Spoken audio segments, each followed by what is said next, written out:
حالات کے مناسب امت کی رہنمائی کے لیے بیانات کے عمدہ انتخاب کے لیے سبسکرائب کیجیے ہماری چینل اسلامک نالج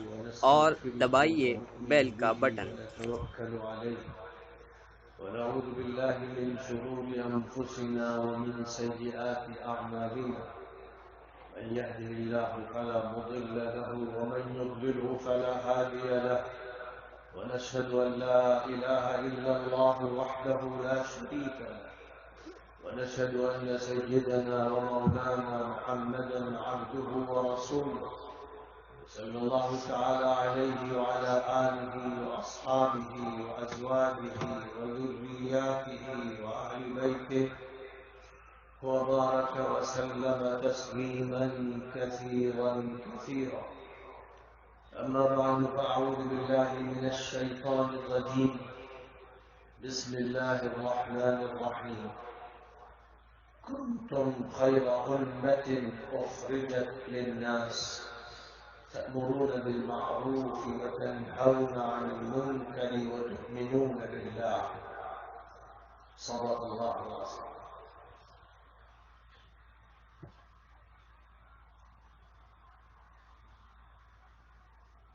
جموں کے مسلمانوں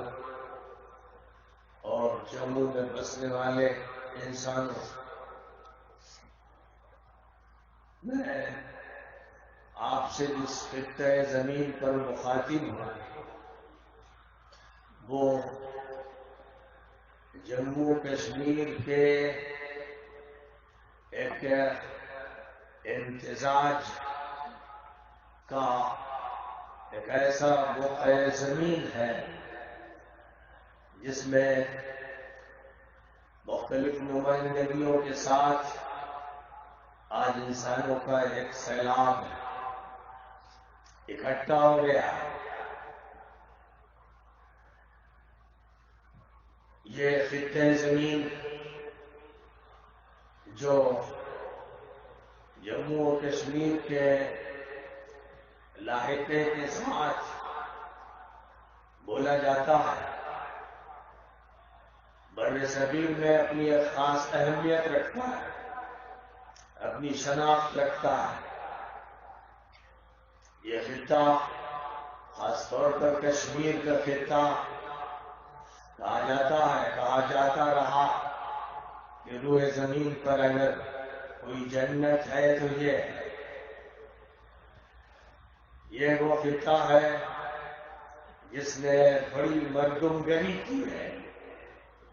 بڑے ذہین اور جینیس افراد اس خطے میں خطے کشمیر میں پیدا ہوتے رہے اور اسی کے ساتھ تعلق اور ارتباط اس جموں کا بھی ہے، جس کو دیگر بہت سے علاقوں سے اسی بنیاد پر ایک خصوصی امتیاز حاصل ہے. آج جو اجلاس یہاں پر منعقد ہو رہا ہے یہ قیام انسانیت اور اصلاح معاشرہ کے عنوان سے ہو رہا ہے. مانوتا کا سندیش، میسج آف مینکائنڈ، قیام انسانیت، رسالت الانسانیہ، عربی میں، اردو میں، ہندی میں، انگریزی میں اس کو مختلف ناموں سے یاد کیا جاتا ہے. اور سماج کا سدھار، معاشرے کی اصلاح، سوسائٹی کا ریفارمیشن، یہ ایک ایسا موضوع ہے کہ جو سب کی ضرورت ہے. سماج افراد سے بنتا ہے اور افراد میں سے ہر فرد اپنی ایک مستقل حیثیت رکھتا ہے. عمارت کے لیے جس طرح ہر اینٹ ایک بنیاد ہے اور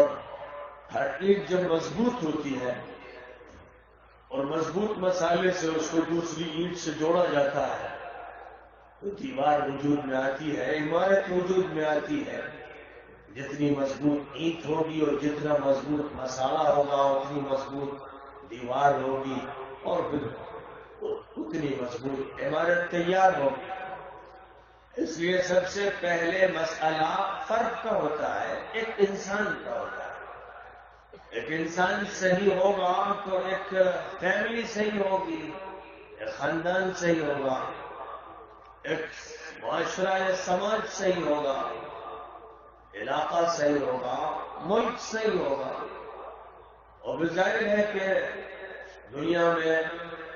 ملکوں کا آپس میں تعلق ہے، قوموں کا آپس میں تعلق ہے، جس طرح افراد کا آپس میں تعلق ہے جن سے سماج تشکیل پاتا ہے، ایسی قوموں کا آپس میں تعلق ہے اور بین الاقوامی برادری وجود میں آتی ہے۔ ملتوں کا اور دینوں کا تعلق ہے جس سے بین الملل اور بین الادیان نظام وجود میں آتا ہے۔ ملکوں کا آپس میں تعلق ہے جس سے بین الممالک پالیسی وجود میں آتی ہے، تعلقات وجود میں آتے ہیں۔ لیکن ملک ہو یا بر اعظم ہو یا کرۂ ارضی ہو،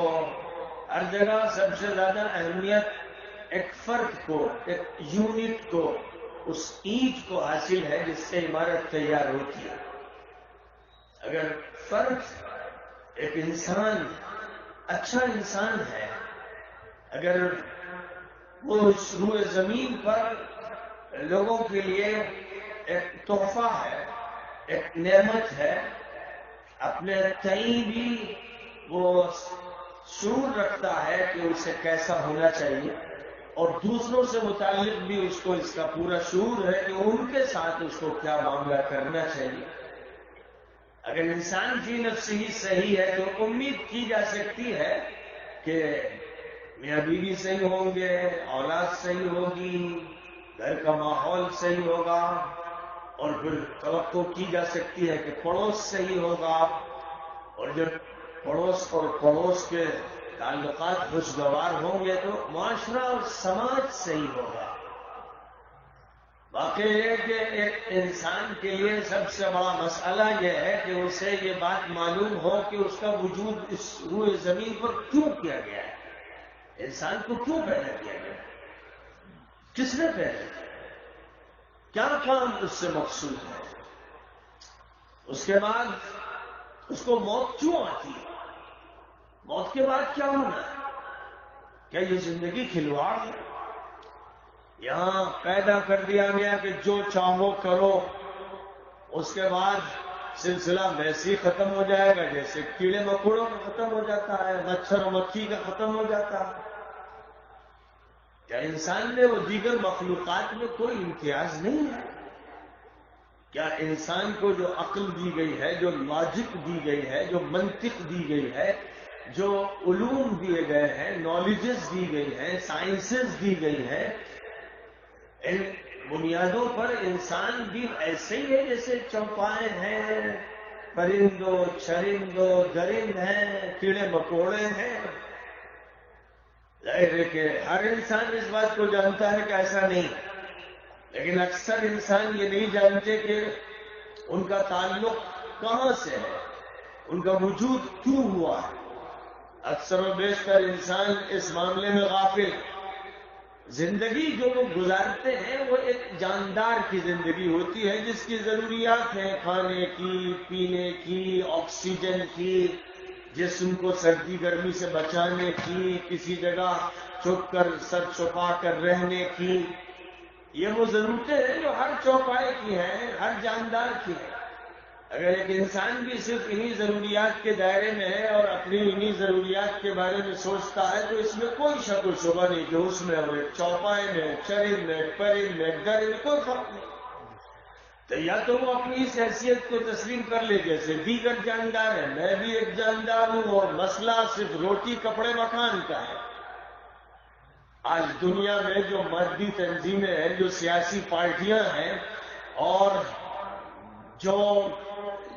انسان کی مادی اور جسمانی ضروریات کے ادارے ہیں، جو مادی بنیاد پر اسکولز قائم کیے جاتے ہیں، کالجز قائم کیے جاتے ہیں، یونیورسٹیز قائم کی جاتی ہیں، ان کا مقصد صرف یہ ہے کہ جاب اورینٹڈ ایجوکیشن اس لیے دے دی جائے کہ کسی نہ کسی کام کے لیے نوکر چاکر مطلوب ہے۔ کسی کام میں لگا دیا جائے، کوئی ہنر دے دیا جائے، کوئی پیشہ دے دیا جائے، کوئی ملازمت دے دی جائے، اور یہ اس لیے کہ اس کی بنیاد پر اجرت اور تنخواہ دی جائے، اور تنخواہ اس لیے کہ ضروریات پورے کرنے کے لیے پیسے کا انتظام ہو جائے، اور ضروریات پھر وہی روٹی کپڑے مکان کی حد تک ہے، تو پھر انسان ایک بار برداری کا جانور ہے۔ انسان صرف ایک ایسا وجود ہے کہ جس کو چارہ چاہیے اور ایک باڑہ چاہیے، اس کے درمیان اور دیگر وجود کے درمیان اور جانداروں کے درمیان کوئی فرق نہیں۔ اس اعتبار سے آج کی موجودہ دنیا میں جو فلسفیز ہیں، آج کی موجودہ دنیا میں جو نظریات ہیں، جو افکار ہیں، جن افکار کے پیچھے تنظیمیں ہیں یا شخصیات ہیں یا پولیٹیکل پارٹیز ہیں یا مختلف آرگنائزیشنز کے ایجنڈاز ہیں، اگر ان پر نگاہ ڈالی جائے تو یہ لگتا ہے کہ ایک چھوٹا سا مادیات کا اور محسوس چیزوں کا دائرہ ہے جن میں انسانوں کو زندگی گزارنے کا موقع فراہم کیا جا رہا ہے۔ ان کی کوئی بلند سوچ نہیں ہے، ان کے آفاق وسیع نہیں ہے، ان کے سامنے ستاروں سے آگے جہاں اور بھی ہیں، عربی اس کے انتہا اور بھی ہیں، اس کا کوئی تصور ہی نہیں ہے، اور ان کے یہاں اس کا کوئی تصور ہی نہیں ہے کہ موت کا سامنا کرنا ہے، اور موت اختتام نہیں ہے بلکہ ایک پل ہے جس کے ذریعے سے ایک عالم سے دوسرے عالم میں منتقل ہوا جاتا ہے، وہ ایک مرحلہ ہے جس مرحلے سے گزارا جاتا ہے۔ دنیا کی حیثیت صرف یہ ہے کہ وہ ایک ایگزامینیشن ہال ہے، یہاں امتحان ہو رہا ہے، یہاں جانچ لی جا رہی ہے، یہاں اچھا بھی ہے، برا بھی ہے، نیک بھی ہے، بد بھی ہے، یہاں محسن بھی ہے اور ناشکرا بھی ہے، یہاں پر وہ انسان بھی ہے جو ظلم کر رہا ہے اور وہ بھی ہے جو ظلم سہ رہا ہے، یہاں وہ بھی ہے جو طاقت پر اترا رہا ہے، وہ بھی ہے جو اپنی مسکنت اور بے چارگی پر ماتم کر رہا ہے۔ تو اگر یہ دنیا اسی طرح ہے، لوگ جیتے ہیں اور مرتے ہیں، ظالم ظلم کرتے کرتے ختم ہوتا ہے اور مظلوم ظلم سہتے سہتے ختم ہوتا ہے، اور شرری انسان بھی جاتا ہے اور صاحب خیر بھی چلا جاتا ہے، تو اس کا مطلب یہ ہوا کہ یہ دنیا اندھیر نگری ہے اور یہاں چوپٹ راج ہے۔ تو یہ چوپٹ راج ہو سکتا ہے انسانوں کا ہو، ایسے ہی بگڑے ہوئے چوپائے اور ایسے ہی چرند اور ایسے ہی درند اپنے ہاتھ میں اقتدار حاصل کر لیں، طاقت حاصل کر لیں، فرعون بن جائیں، نمرود بن جائیں، تو ممکن ہے کہ چوپٹ راج ہو، اور ممکن ہے کہ چوپٹ راج میں اندھیر نگری ہو، ممکن ہے کہ دنیا اندھیری ہو جائے، ظلم ہو، جہل ہو، جاہلیت ہو، انارکی ہو، تباہی ہو، سب کچھ ہو سکتا ہے اگر چوپٹ راج۔ لیکن اگر ہم یہ مانتے ہیں کہ اس کائنات کا ایک مالک ہے جس کو ہم اللہ کہتے ہیں، کوئی اسے لاڈ کہتا ہے، کوئی اسے گاڈ کہتا ہے، کوئی اسے ایشور کہتا ہے، کوئی پرماتما کہتا ہے، کوئی بھگوان کہتا ہے، جو اس پوری یونیورس کا، اس پورے کائنات کا پیدا کرنے والا ہے، مالک ہے، جو سب سے بلند و بالا ہے، جس کے ہاتھ میں ساری طاقتیں ہیں، جو بڑا حکیم ہے، دانا ہے، بینا ہے، جس کا کوئی کام حکمت سے خالی نہیں ہے، جس نے لوگوں کی مصلحت کو پیش نظر رکھا ہے، جس نے اس دنیا کو بسایا، پھر انسان کو اس دنیا میں بحیثیت اپنے وائسرائے کے اتارا، اس کو اپنا ریپرزینٹیٹیو بنایا، اس پر اپنی کتابیں اتاری، اس کو بحیثیت پروفٹ کے، بحیثیت ایک میسنجر کے کام سونپا، اور اس کی اولاد کا سلسلہ یہاں چلا، نسل کی افزائش ہوتی چلی گئی اور انسان پھیلتا چلا گیا، اور وقتاً فوقتاً اس کے درمیان ایسے انسان اٹھتے رہے جن کے پاس ریویلیشن، وحی، اللہ کا میسج اور اللہ کا پیام آتا رہا کہ لوگوں کو صحیح راستہ بتایا جائے، یہ بتایا جائے کہ اس مالک پر ایمان لائیں گے تو ان کو نجات ملے گی، اس کے ساتھ کفر کریں گے، شرک کریں گے تو تباہی ہوگی، یہ بتایا جائے کہ نیکی کا انجام اچھا ہے، بدی کا انجام برا ہے، یہ بتایا جائے کہ ان کے لیے پیغمبر بھیجے گئے تاکہ وہ ان سے ہدایت حاصل کریں، ان سے اپنا تعلق قائم کریں،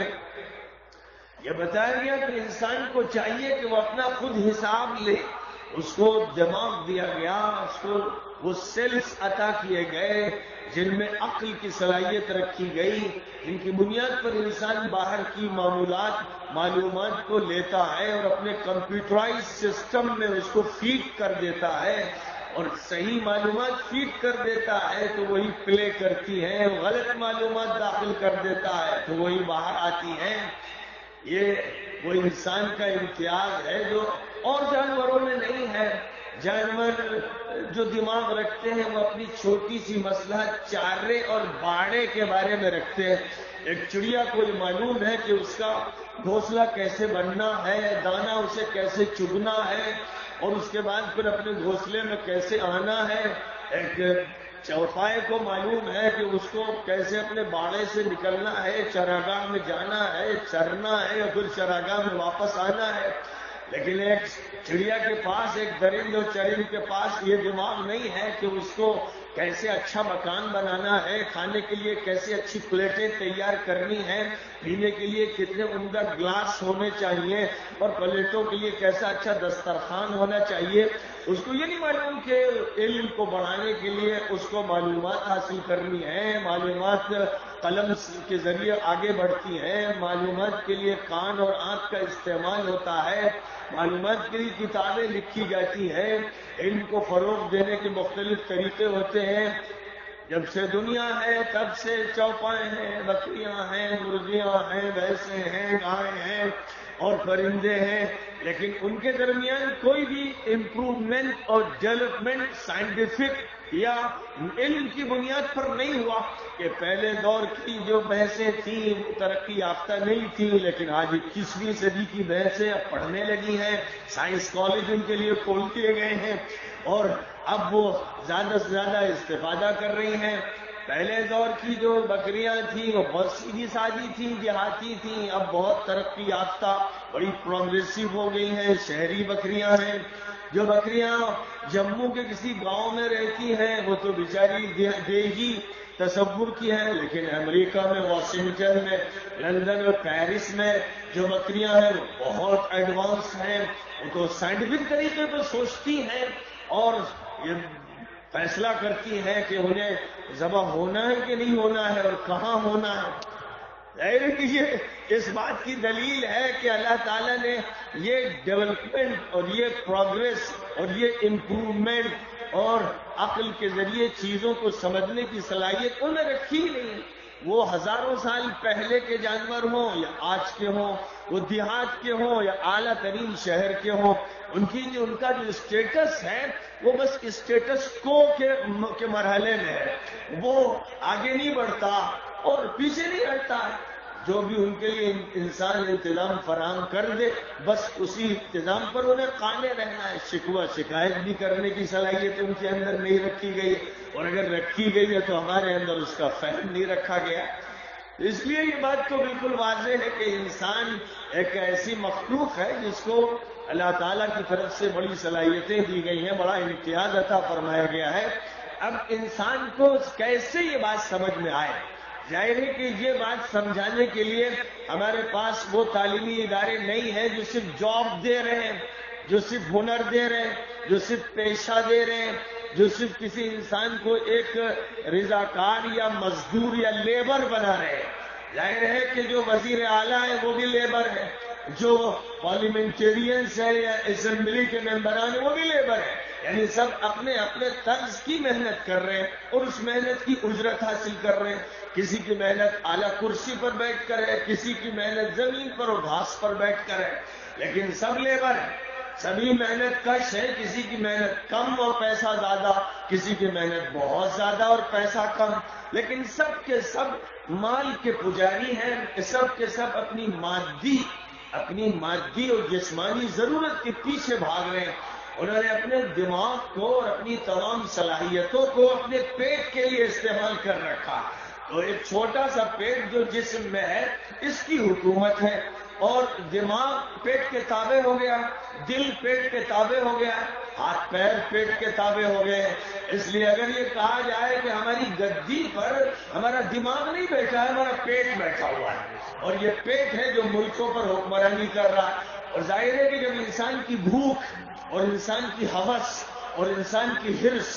اور انسان کی طلب کہ اس کو چارہ زیادہ سے زیادہ اور اچھے سے اچھا ملتا رہے، جب یہ اصل بنیاد بن جائے گی تو جو تمدن، جو سویلائزیشن وجود میں آئے گی وہ پیٹ کی سویلائزیشن ہوگی، وہ معدے کی ہوگی، وہ مادے کی ہوگی، وہ انسان کی مادی ضروریات کی ہوگی. اور ایسی مادی ضروریات کے بیچ میں پھر انسان کی حیثیت ایک چوپائے کی ہو جائے گی، ایک جانور کی ہو جائے گی. پھر اس کے بعد اس کو استعمال کیا جائے گا. اب ظاہر ہے کہ اس کو استعمال کرنے کے لیے پھر وہ طاقتیں وجود میں آئیں گی، پیٹ سے پیدا ہونے والی جو سیٹینک فورسز،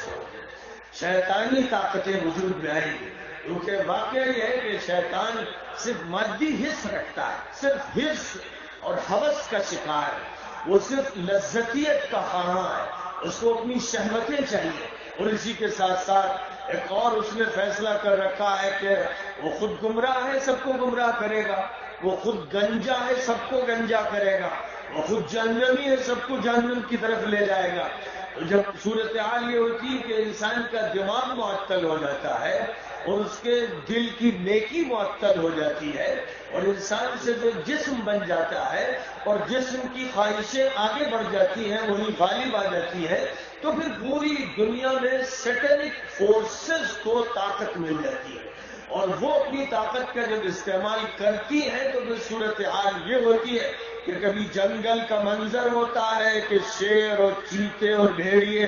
چوپاؤں پر حملے کر رہے ہیں اور انہیں نوچ رہے ہیں، کھسوٹ رہے ہیں، ان کا خون پی رہے ہیں، ان کا گوشت نوچ کے کھا رہے ہیں. یہ منظر سامنے ہوتا ہے. یا پھر دوسرا منظر یہ ہوتا ہے کہ باڑے ہیں اور ان میں چوپائے چل رہے ہیں، کوئی زیادہ چل رہا ہے، کوئی کم چل رہا ہے، کوئی کسی کو سینگ مار دیتا ہے اور کوئی الگ بیٹھ جاتا ہے. اس طرح کی دنیا نظر آئے گی. یا زیادہ سے زیادہ ایسی دنیا نظر آئے گی کہ فضا میں اڑنے والے پرندے ہیں جو اپنے دانے کو چگنے کے لیے کہیں کا سفر کر رہے ہیں. اور اس طرح یہ فضا بحری ہو یا بری ہو یا فضائی ہو، سمندر میں مچھلیاں اور دیگر جانور ہیں. ان کا بھی مسئلہ یہی ہے کہ ہر بڑی مچھلی کو چھوٹی مچھلی یا کوئی چھوٹا جانور ملنا چاہیے جس کو وہ ہڑپ کر جائے. اس طرح سے ایک ایسی دنیا ہے جس میں ایک دوسرے کو ہڑپ کرنے میں لگا ہوا ہے، یا ایک ظالم ہے اور دوسرا مظلوم ہے. اور اس طرح ایک شیطانی نظام ہے جو پوری دنیا پر غالب اور حاوی ہوتا چلا جاتا ہے. یہ صورتحال اس وقت ہوتی ہے جب دنیا کے نظام کو اللہ سے، مالک سے، رحمان سے، رب سے، کریم سے، ستار سے، غفار سے دور کر دیا جاتا ہے. اللہ کی جب پہچان باقی نہیں رہتی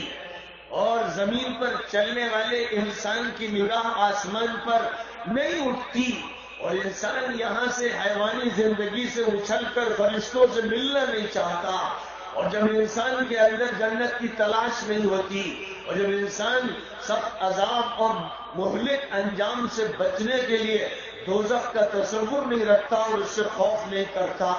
جب انسان کا حال یہ ہوتا ہے کہ اوپر سے ریویلیشن کا اسے انتظار نہیں ہوتا، اس کے دماغ میں جو بات آئی یا اسی جیسے کسی انسان کے دماغ میں جو بات آئی وہی لاس اتھارٹی بن جاتی ہے، وہی فیصلہ کن بات بن جاتی ہے، اسی سے قانون بننے لگتا ہے. اور ظاہر ہے کہ دنیا جنگل ہے، دنیا دیہات یا شہر ہے، اور دنیا میں باڑے ہیں اور دنیا میں چارہ ہے. اس لیے جب دماغ قانون کی طرف بڑھتا ہے تو قانون ٹکراتا ہے، قانون والے ٹکراتے ہیں، رائے آپس میں ٹکراتی ہیں، فیصلے ٹکراتے ہیں. نتیجہ یہ ہوتا ہے کہ انسان جو پڑھے لکھے ہیں وہ بھی آپس میں جھگڑتے ہیں، لڑتے ہیں، فتنے پیدا کرتے ہیں، ایک دوسرے کی کاٹ کرتے ہیں، ایک دوسرے کی ٹانگ کھینچتے ہیں، پگڑیاں اچھالتے ہیں. یہ صورتحال اب فرد اور فرد میں بھی ہوتی ہے اور پارٹی میں بھی ہوتی ہے اور آرگنائزیشن میں بھی ہوتی ہے اور کسی ادارے اور ادارے میں بھی ہوتی ہے. یہی صورتحال غالب آ جاتی ہے. صورتحال ایسی ہوتی ہے کہ جس سے یہ معلوم ہوتا ہے کہ انسان اب مشرف نہیں رہ گیا، مکرم نہیں رہ گیا، معزز نہیں رہ گیا، انسان نے عزت کو بالائے طاق رکھ دیا ہے اور انسان صرف مادی زندگی گزارنا چاہتا ہے. یہ خطرناک بگاڑ ہے جو پیدا ہوتا ہے. اور جو آبادیاں ایسی ہیں جہاں صحیح گائیڈنس اور رہنمائی نہیں ہے، جو بھی ایسی آبادیاں ہیں جن کا رشتہ پروفٹس سے، میسنجرز سے، نبیوں سے ٹوٹ گیا ہے، ان کے ایجوکیشنل سسٹم نے ڈسکنیکٹ کر دیا ہے ان کا تعلق پروفٹس سے، اور ان کا تعلق صرف پیٹ سے قائم کر دیا ہے، جاب سے قائم کر دیا ہے. تو اس بنیاد پر ایجوکیشنل سسٹم بھی ناکام ہو گیا ہے اور پیرالائزڈ ہو گیا ہے، یا وہ سیٹنک فورسز کا ایک ادارہ بن گیا ہے، ایک اسٹیشن بن گیا ہے،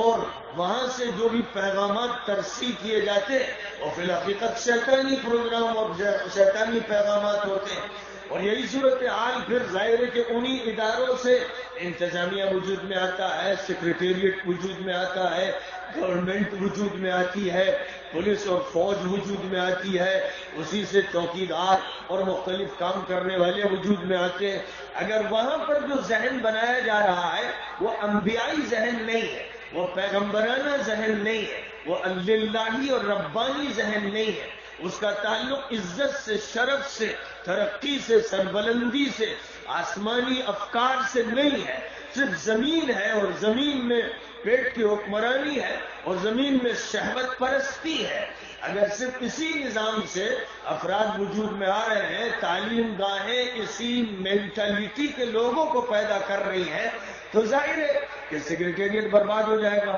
گورنمنٹ تباہ ہو جائے گی، پولیس اور فوج کے اندر انسانی اقدار اور انسانی اخلاق باقی بھی رہ جائیں گے. ایک جھپٹنے والا معاشرہ اور سماج وجود میں آئے گا جس میں ہر آدمی اپنی شہوت پرستی اور اپنی لذت پرستی اور اپنی میگا پرستی کے لیے جھپٹے گا، کہیں سے لوٹے گا. غصب کی واردات ہوں گی، چوریاں ہوں گی، ڈکیتیاں ہوں گی، رشوت خوریاں ہوں گی، سود خوری ہوگی، ظلم ہوگا، زیادتیاں ہوں گی، لوٹ مار ہوگی، دھوکہ ہوگا، فریب کیا جائے گا. کبھی کوئی سیاست کے ایوان سے جھوٹ بول رہا ہوگا، مکر و فریب کر رہا ہوگا، کبھی کوئی خاکی وردی میں ہوگا اور ظلم کر رہا ہوگا، کبھی کوئی ٹیچر ہوگا اور اپنے اسٹوڈنٹ کو غلط بات بتا رہا ہوگا، اس کو الفاظ رٹا رہا ہوگا، کتاب پڑھا رہا ہوگا، لیکن آسمان سے اس کا رشتہ کاٹ رہا ہوگا، فرشتوں سے اسے توڑ رہا ہوگا، انبیاء سے اسے دور کر رہا ہوگا،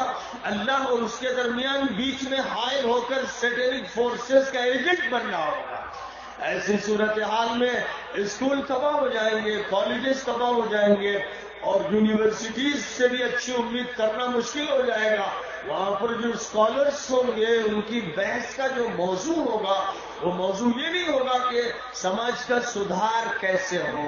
یہ موضوع نہیں ہوگا کہ ایک فرد کی اصلاح کیسے ہو، کیسے کسی کا دل بیدار ہو، کیسے کسی کے دماغ میں نور اور روشنی پیدا ہو، کیسے کوئی انسان ملکوتی صفات کا حامل ہو، کیسے ایک انسان فرشتہ صفت بن جائے، کیسے نیکیاں عام ہو جائیں، کیسے لوگ ایک دوسرے کے سچے بھائی بن جائیں، کیسے ہمدردی کا اور آپس میں ایک دوسرے کے ساتھ غمخواری کا معاملہ ہو رہا ہو، ہر چھوٹا بڑے کی عزت کر رہا ہو، ہر بڑا چھوٹے پر شفقت کے ساتھ ہاتھ رکھ رہا ہو، ہر عورت کی عزت ہو رہی ہو، کسی عورت کی بے آبروئی نہ ہو، بے عزتی نہ ہو، کسی کو ہراس نہ کیا جائے، کسی کو چھیڑا نہ جائے، ہر بھائی صاحب عزت ہو اور یہ سمجھا جائے کہ وہ محافظ ہے.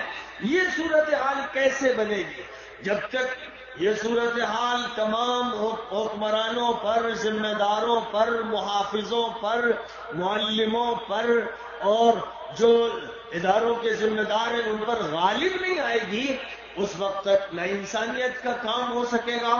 نہ سماج کا سدھار ہو سکے گا، اور نہ کوئی ملک صحیح ہوگا، نہ بین الاقوامی صورتحال صحیح ہوگی.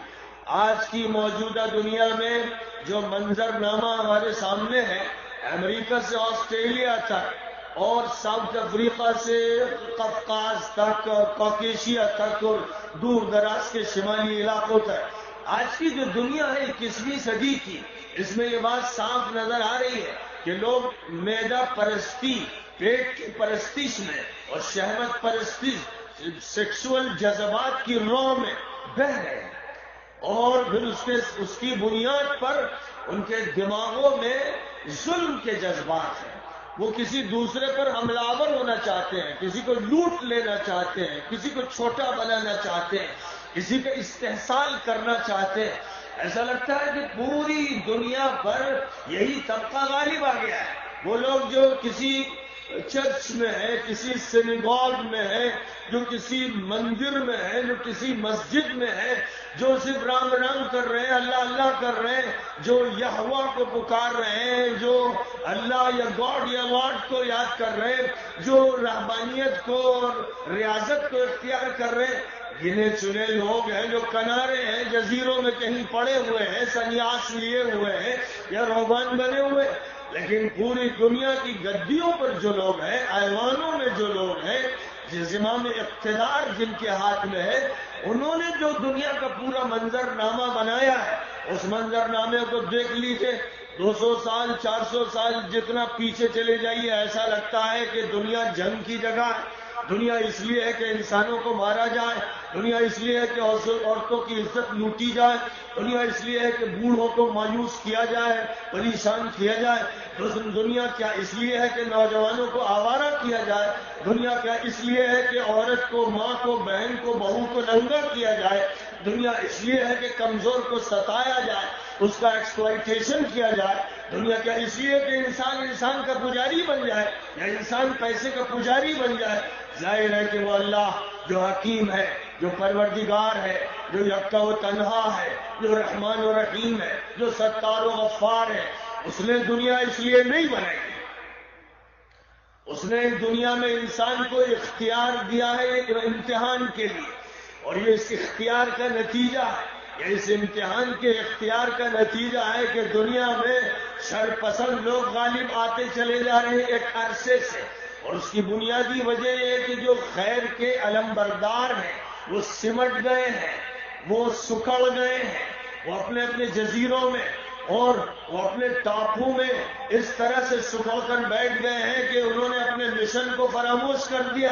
یہ نتیجہ اس بات کا ہے, حق جب بھی سمٹے گا تو باطل پھیلے گا, اور جب بھی حق بڑھے گا تو باطل سمٹے گا اور سکڑے گا اور مٹتا چلا جائے گا. یہ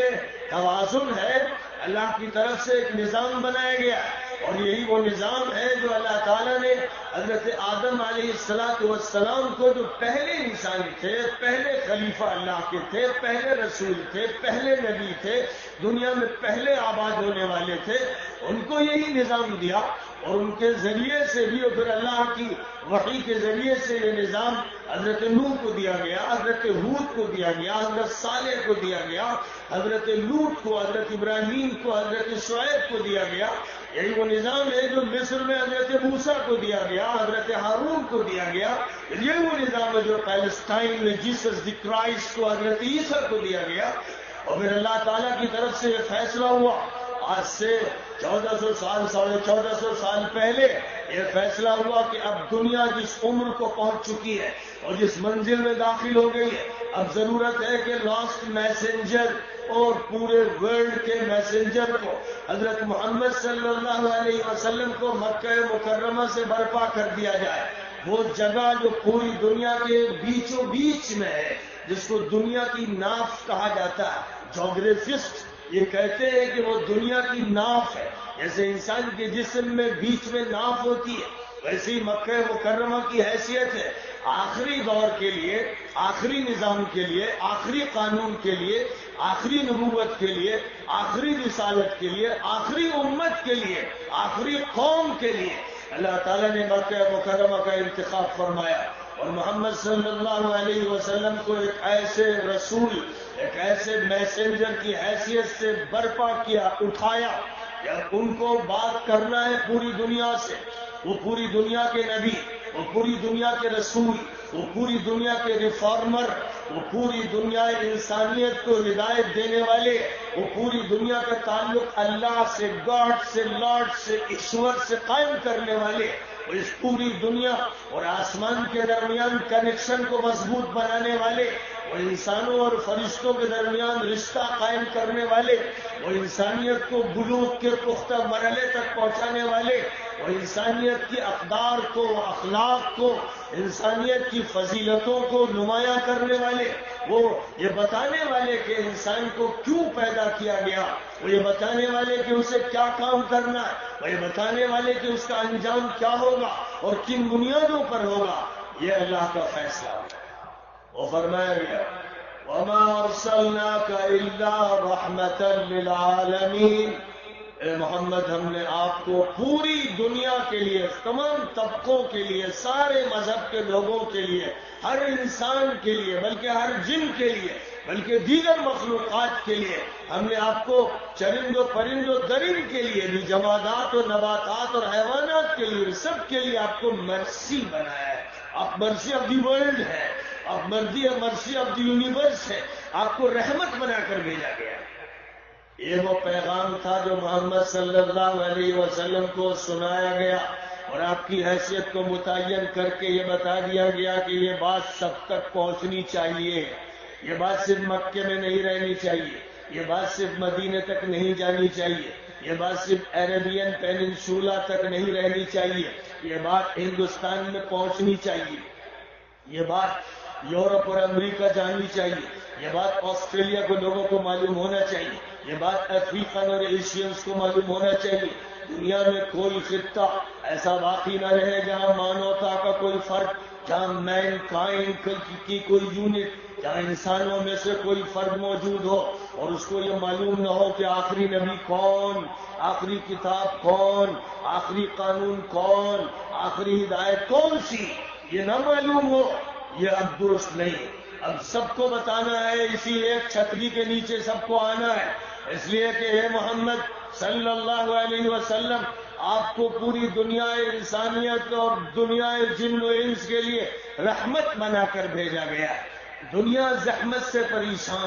دنیا حکمرانوں کے ظلم سے پریشان، دنیا نوکروں، چاکروں، غلاموں اور باندیوں کے استحصال سے پریشان، دنیا عورتوں کی مظلومیت سے پریشان، دنیا نوجوانوں کی آوارگی سے پریشان، دنیا علم کے غلط رجحانات کی وجہ سے پریشان، دنیا نہ رومن امپائر سے مطمئن ہے نہ پرشین امپائر سے، دنیا نہ انڈیا کے ویدان سے مطمئن ہے نہ عراق کے حمورابی کے قانون سے، دنیا فرعونوں، نمرودوں، جلادوں کے ہاتھ میں آ گئی ہے۔ اس لیے اے محمد اٹھیے اور دنیا کو ظلم سے آزاد کرا دی۔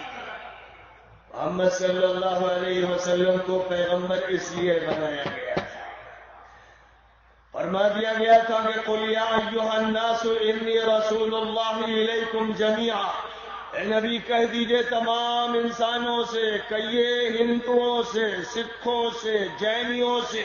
کہیے بدھسٹوں سے، کہیے یہودیوں سے، عیسائیوں سے، کہیے امریکن سے، یورپین سے، ایشین سے، آسٹریلین سے، افریقن سے، کہیے دنیا کے تمام انسانوں سے، میں ہوں تمہارا میسنجر، میں ہوں تمہارے لیے پروفیٹ، میں ہوں اللہ کا، ایشور کا بھیجا ہوا انسان، میں تمہارے لیے اللہ کی طرف سے لاسٹ ریویلیشن لایا ہوں، لاسٹ بک لایا ہوں، میں بتانے آیا ہوں کہ صحیح راستہ کیا ہے۔ لوگوں میری بات سنو، میں تمہیں فرقے واریت کی دعوت نہیں دیتا، میں چھوٹ چھات کو ختم کرنے آیا ہوں، میں بھید بھاؤ کو ختم کرنے آیا ہوں، میں اونچ نیچ کی لعنت کو ختم کرنے آیا ہوں، میں یہ بتانے آیا ہوں کہ تمہارا رب اور مالک ایک ہے، اور تمہارا باپ بھی ایک تھا، اور تمہاری ماں بھی ایک تھی، اور ایک سلسلہ ہے خاندان کا جو جا کر اوپر مل جاتا ہے، دنیا میں کالے ہو یا گورے ہو، دنیا میں مشرق کے ہو یا مغرب کے ہو یا شمال کے ہو یا جنوب کے ہو، جتنے بھی انسان بستے ہیں یہ سب کے سب ایک باپ اور ایک ماں کی اولاد ہے، اور یہ سب کے سب ایک مالک و پروردگار کے بندے ہیں، اور یہ سب کے سب نبیوں کے مخاطب رہے ہیں، لیکن آخری نبی کو اب اس لیے بھیجا گیا کہ وہ ساری دنیا تک یہ بات پہنچوا دے، ڈائریکٹلی جن سے کہہ سکیں ڈائریکٹلی کہے، اور انڈائریکٹلی جن سے کہہ سکیں ان سے انڈائریکٹلی کہے، ایسے لوگوں کو تیار کر دے جو آپ کے بعد آپ کے اس میسج کو لے کر دنیا کے ایک ایک خطے میں جائیں اور وہاں پوری دنیا کو یہ بتا دیں کہ لوگوں عقائد کی گمراہیوں سے اور خرافات سے نکل کر آؤ اللہ کو پہچانو، اپنے مالک کو پہچانو، اپنے مالک کا تعارف سنو۔ بسم اللہ الرحمن الرحیم، الحمد للہ رب العالمین، الرحمن الرحیم، مالک یوم الدین۔ پڑھو اللہ کے نام سے جو بہت مہربان اور نہایت کرم فرمائے، اور تمام تعریفیں اس اللہ کے لیے ہیں جو سارے جہانوں کا پروردگار ہے، جو بہت مہربان ہے، بڑا کرم کرنے والا ہے، بہت رحم فرمانے والا ہے، اور جو روز جزا کا مالک ہے، ڈے آف ججمنٹ میں اسی کے فیصلے ہوں گے۔ اس نے یہ دنیا اس لیے دی ہے کہ یہاں کام کرو، کام کا انجام بعد میں سامنے لایا جائے گا۔ وہ اس دن اپنی ملکیت کے ساتھ، اپنی بادشاہت کے ساتھ تمہارے سامنے ہوگا اور اس کے فیصلے تمہارے سامنے لائے جائیں گے۔ اے لوگوں، اپنے مالک کو پہچانو، اور یہ بات یاد رکھو، زبان سے کہو کہ ایاک نعبد و ایاک نستعین، اے پروردگار، او ایشور، او لارڈ، او گاڈ، آپ ہمارے مالک ہیں، آپ رب ہیں، آپ کریٹر ہیں، آپ سسٹینر ہیں، آپ مدد کرنے والے، آپ روزی دینے والے، زمین سے پودے آپ اگاتے ہیں، پودوں میں دانے آپ ڈالتے ہیں، پھل آپ پیدا کرتے ہیں، پھول آپ پیدا کرتے ہیں، سمندر آپ نے بنایا، ان میں جانور آپ نے رکھے، گیسز آپ نے بنائی، آکسیجن آپ دے رہے ہیں، اور ہماری زندگی کے سارے انتظامات آپ کر رہے ہیں۔ او پروردگار، ہم سب آپ کے بندے ہیں، آپ کے غلام ہیں، آپ کے ماتحت ہیں، آپ کی ماننے کے لیے ہیں، آپ سے مدد کے طلبگار ہیں، آپ کے سامنے ہاتھ پھیلاتے، آپ سے دعا کرتے، بیمار ہوتے ہیں تو شفا آپ سے طلب کرتے، بھوکے ہوتے ہیں تو کھانا آپ سے مانگتے، پیاسے ہوتے ہیں تو پانی آپ سے طلب کرتے، کھیت جب سوکھ جاتے ہیں تو آپ سے مانگتے ہیں کہ بارش برسا دیجیے، ہوائیں رک جاتی ہیں تو آپ سے دعا کرتے کہ ہوائیں چلا دیجیے۔ سارے فیصلے آپ کے ہاتھ میں ہیں۔ یہ تعارف ہے اور ہمارا یہ تعلق ہے، اور جب ہمارا یہ تعلق ہے اور اللہ کا یہ تعارف ہے تو اب ہمیں کرنا کیا ہے، کیسے زندگی گزارنا ہے۔ اہدنا الصراط المستقیم، اللہ سیدھے راستے پر ہمیں چلا دیجیے، غلط راستے پر ہم نہ جانے پائیں، شیطان ہمیں اغوا نہ کر لے، شیطان کے ایجنٹ ہمیں اغوا نہ کر لے۔ چاروں طرف اس دنیا میں ایسے درندے ہیں جو چیر پھاڑ کے لیے تیار ہیں، ایسے شیطان ہیں جو مکر و فریب کر رہے ہیں، ایسے حکمران ہیں جو ظلم کر رہے ہیں، ایسے انسان ہیں جو لوٹ مار کر رہے ہیں۔ اے اللہ، اس ظلم سے بھری ہوئی دنیا میں ہمیں صحیح در صحیح راستہ بتا دیجیے، وہ راستہ جس پر چل کر ہم امن کی زندگی گزارے، سکون سے رہیں، دنیا بھی اچھی گزرے، آخرت اچھی گزرے، ہمارا آپ سے تعلق ہو، ہم آپ کے نبیوں کو پہچان لیں، آپ کے رسولوں کو پہچان لیں، اور ان کے راستے کو ہمارے سامنے بتا دیجئے، واضح کر دیجئے، اسٹریٹ پاتھ پہ ہمیں چلا دیجئے۔ اہدنا الصراط المستقیم۔ کیا یہ دعا صرف مسلمانوں کو مانگی ہو؟ اس دعا کا محتاج مندر کا پنڈت بھی ہے، اور سوامی بھی ہے، اور یونیورسٹیز کے اسکالرس بھی ہے، اور دیہات کا کاشتکار بھی ہے، اور مزدور بھی ہے، اور صنعت کار بھی ہے، اور بزنس مین بھی ہے، اور بینکرز بھی ہے، اور حکمران اور گورنرز بھی ہے۔ یہ دعا سب کے لیے، اللہ سب کا، پیغمبر سب کے، اور اللہ کی ہدایت سب کی، اور سب کو مانگنا ہے۔ یہ وہ الفاظ ہیں، یہ وہ پرے ہے، یہ نماز میں پڑھی جانے والی وہ دعا ہے جس کے ذریعے اللہ کو خطاب کرتے۔ کاش کے لوگوں کو بتائیں۔